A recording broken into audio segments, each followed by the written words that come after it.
እነዚህ የምትመለከቷቸው በሙሉ የገዛ ልጆቻቸውን የደፈሩ አባቶች ናቸው። የገዛ ወንድና ሴት ልጁን ሲደፍር የነበረው አባት በእድሜ ልክ እስራት ተቀጥቷል። ሁለት ሴት ልጆቹን በተደጋጋሚ የደፈረው አባት በ21 ዓመት እስራት ተቀጥቷል።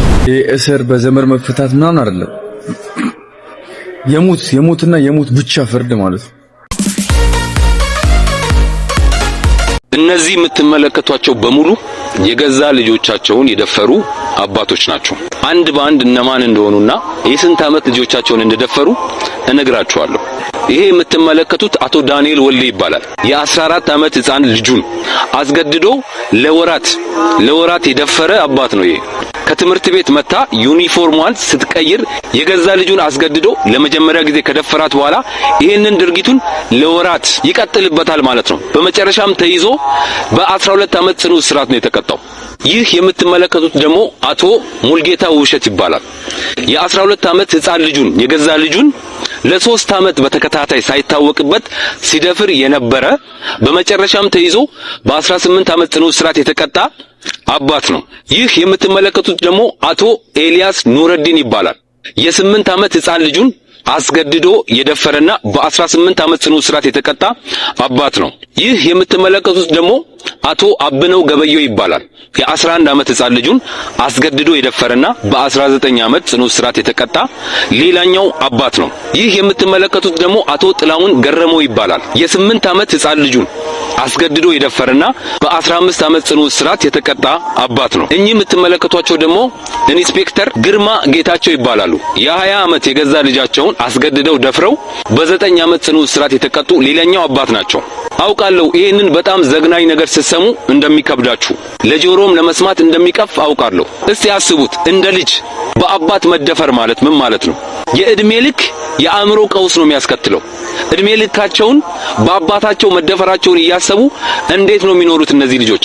ከአካላዊ ጥቃት ባለፈ መደፈራቸው ስነ ልቦናቸው ላይ የሚፈጥረው ተጽዕኖ ምን ያህል ነው? ሲቀጥል እንደ ኢትዮጵያ የሴቶች ጥቃት ምን ያህል ደረጃ ላይ እንደደረሰ ነው ይሄ ነገር የሚያሳየው። እንዴት ይሄ ሁሉ አባት የገዛ ልጁን ይደፍራል?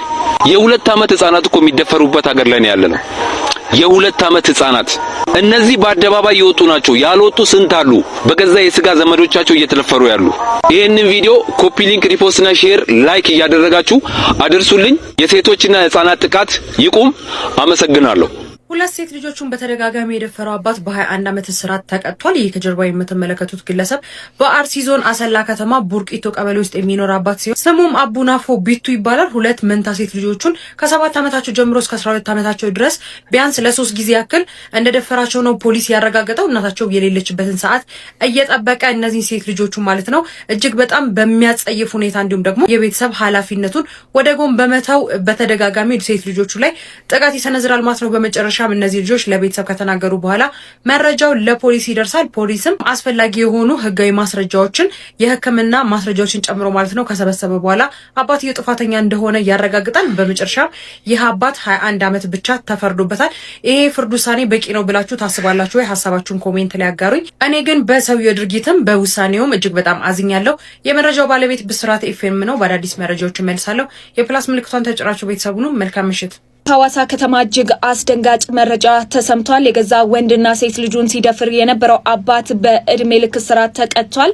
በሐዋሳ ከተማ በቱላ ክፍለ ከተማ ነዋሪ የሆነው ተከሳሽ ተካልኝ በሁለት ልጆቹ ላይ ለዓመታት ለፈጸመው ተደጋጋሚ የአስገድዶ መድፈር ወንጀል በጽኑ እስራት እንዲቀጣ ውሳኔ ተላልፎበታል። ተከሳሹ የ19 ዓመት ሴት ልጁን ከ2014 ዓ.ም ጀምሮ ሲደፍራት እንደነበረ እንዲሁም ደግሞ የ13 ዓመት ወንድ ልጁን በተደጋጋሚ የአስገድዶ መድፈር ጥቃት ሲያደርስበት እንደነበረ ፖሊስ በምርመራ አረጋግጫለሁ ብሏል። ችሎቱም እንግዲህ ዛሬ በዋለው ችሎት ይህንን ተከሳሽ በእድሜ ልክ ጽኑ እስራት እንዲቀጣ ውሳኔ አስተላልፏል። እንግዲህ እንዳያችሁ ነው ሀገራችን ወዴት እየሄደች እንደሆነ አናውቅም። እግዚአብሔር እና ምን አለ መሰላችሁ ያደጉ ሀገራት ወይም የአውሮፓ ሀገራት እንደዚህ አይነት ነገር በጣም የተለመደ ነገር ነበር እና ምን አይነት እርምጃ መውሰድ ተጀመረ? ማዳግም እርምጃ። ይሄ እስር በዘመር መፈታት ምናምን አይደለም፣ የሞትና የሞት ብቻ ፍርድ ማለት ነው። እንዴት ይሄ ነገር እንዴት ያቁም?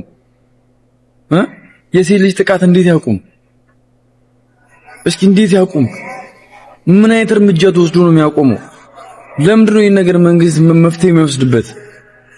እንዴ ለምን? እነዚህ እኮ የወጡ ብቻ ናቸው እኮ። ስንት ደግሞ አሉ አሁን ቤት ውስጥ የተሰቃዩ አሉ። ለምንድን ነው ፍትህ ማይኖረው ግን? እግዚአብሔርን ትክክለኛ ፍትህ ለምንድን ነው ሴቶች እንደዚህ ሴቶች ጥቃት እንደዚህ በዚህ ልክ እንደዚህ የሚበራከተው? ለምንድን ነው አስፈላጊውን እርምጃ ማይወሰደው? እንዴ ሰው ግለሰብ እኮ አይደለም ፍትህ የሚሰጠው አይደል? መንግስት ነው ፍትህ የሚሰጠው አይደል? ይሄ ነገር እኮ በፓርላማ እኮ በቃ መጽደቅ ያለበት ነገር እኮ የሞት ፍርድና የሞት ፍርድ ብቻ እኮ የሚገባው ነገር እኮ የሞት ብቻ አይደለም። እንደውም ቆዳ የመላጥ ሁላ ይኑረው። እንዴ እስከ መች ነው እንደዚህ ሴት ልጆች እንደዚህ ጥቃት እንደዚህ የተደፈሩ ነው? እንዴ እስከ መች? እስቲ ያደጉ ሀገራት ላይ አውሮፓዎች ላይ ምናምን እንደዚህ አይነት ነገር ትሰማላችሁ እንዴ? ትክክለኛ ፍትህ ስለሚሰጥ እኮ ነው። እንዴትስ ወጥተው ይናገሩ ልጆቹ? እንዴትስ ወላጅ ወጥቶ ይክሰስ?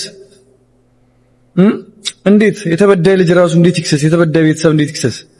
በዚህ ፍትህ ነገ ወጥቶ ነገር ቢያደርገኝስ እያሉ እንዴት ይክሰሱ? እንዴት ነው የሞት ፍርድ ለዚህ አይነት ነገር የሞት ፍርድ ማይገባው? አረ እግዚአብሔርን በጣም ፌር ያልሆነ ነገር ነው በጣም